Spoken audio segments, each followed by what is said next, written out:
খেলার শুধু কল্পনাই করা যায়, কিন্তু চায় না। এবার শাকিব খানের অ্যাকশন দেখে অবাক হবেন সিনেপ্রেমীরা। বরবাদ সিনেমায় যিশু সেনগুপ্ত এবং শাকিব খানের মাঝে যে অ্যাকশন রাখা হয়েছে সেটা দেখার পর অনেকের গায়ের লোম খাড়া হয়ে যেতে পারে। বাংলা সিনেমায় এমন অ্যাকশন থাকবে এটা অনেকে ভাবতেই পারেনি। সম্প্রতি ছবিটির নির্মাতা মেহেদী হাসানের স্টেটমেন্ট অনুযায়ী এমনটাই জানা গেছে। এ সময় তিনি এটাও বলেন, এতদিন বাংলাদেশের অডিয়েন্সরা এরকম প্রফেশনাল অ্যাকশন সিনেমার জন্য অপেক্ষায় ছিল। আমি মনে করি দর্শকদের প্রত্যাশা অনেকটাই পূরণ করতে পারবো। ছবিটির অ্যাকশনের পিছনেই সর্বোচ্চ বাজেট ব্যয় করা হয়েছে।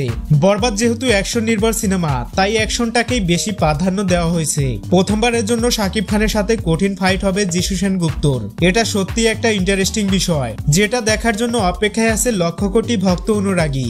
শাকিব খান এবং যিশু সেনগুপ্ত দুজনই ভয়ঙ্কর লেভেলের অভিনেতা, তাদের অ্যাকশনটাও হবে ভয়াবহ।